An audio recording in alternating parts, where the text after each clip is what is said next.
Hello, and welcome to another edition of Coffee Talk with attorney Brian D. Lerner. In this particular episode, I'd like to talk about what is a codicil. Um, if you've ever drafted a will, everything is hunky dory and perfect, once you get it executed. But then years pass, things change, there's more kids, there's more grandkids. Perhaps somebody is deceased.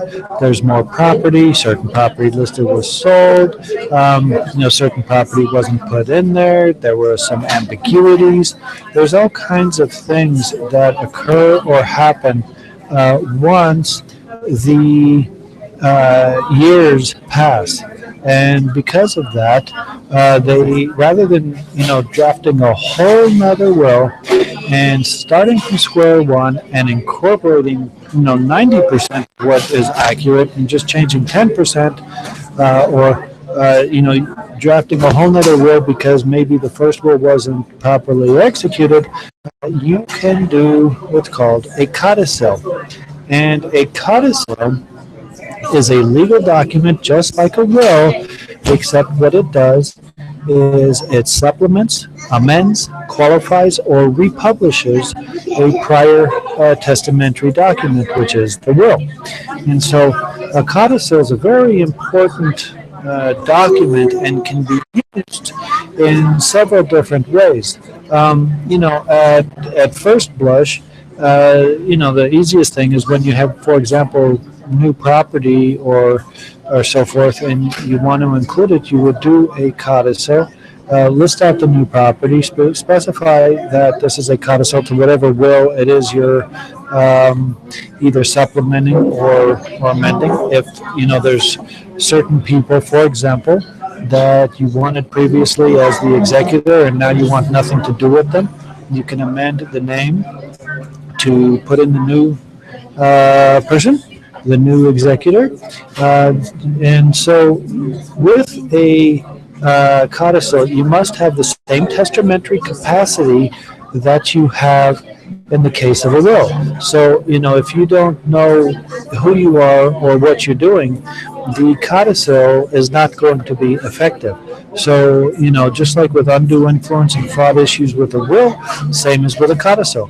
If you have a live-in nurse who you've known for 2.5 months and you make a codicil saying you are not giving a single thing to any one of your 12 children or 32 grandchildren, and you're going to give everything to your new live-in nurse, well, that's probably going to be set aside because of undue influence and fraud or testamentary capacity. So, so the same rules as with a will apply in regards to that.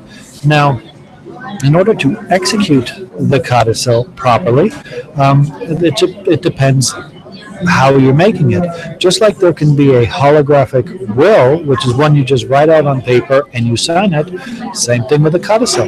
You can just write it out on paper and sign it.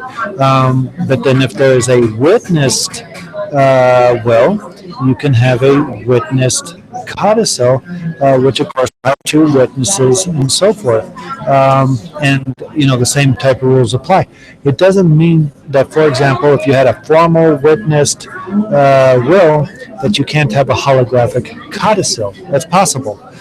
Because let's say you still have total testamentary capacity, but you know that you're on your deathbed, and you want to make sure things get done, but there's not time, and let's just say there's no issues of undue influence or fraud, you can just write out your codicil, what you want to change, sign it, boom, you have a valid codicil, assuming it's not ambiguous and so forth. And so a valid codicil and the will are really construed together as one instrument, a complete instrument. And remember, the codicil is not just to change something or amend something. You can supplement it, you can delete the prior one, you can take it out, or you can just republish the whole will itself. Because sometimes, for example, people will come to my office and they will say, show me the will, and I'll go, no, this isn't valid. For example, you only have one witness, or it wasn't notarized, or whatever the situation will be. Well, you can make a codicil that will amend the will, republish it, and then get the codicil properly executed, and voila, you now have a valid will.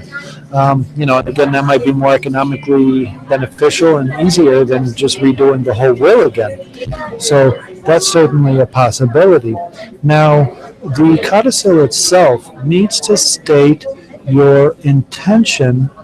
For example, if you want to republish the previous will, if that's desired, or if you want to amend something, or if you want to delete it. If it doesn't state clearly what you want to do, then the codicil can be attacked just like a will could be attacked. Should it be necessary to bring it into probate court. So just because it isn't the will itself doesn't mean that it mustn't meet the necessary requirements to be valid. Now, just so you know, let's say you did a valid will, but then years later a codicil was done, and for whatever reason the codicil wasn't valid or wasn't properly executed. Well, then, let's just say you can argue about the codicil, but the will itself still remains valid. And so sometimes that's a good thing to do in order to minimize possible, damage that could occur later on. So you want to know that the property that's in the codicil or referred to in the codicil, which references the will, of course, will pass to the beneficiaries, minus all the various issues that could occur. So codicil is a very useful tool if done properly. So if you like the video, click like, subscribe, go ahead and call my office. I give a free consultation in the Long Beach area, and then we'll go from there. More on the coming videos.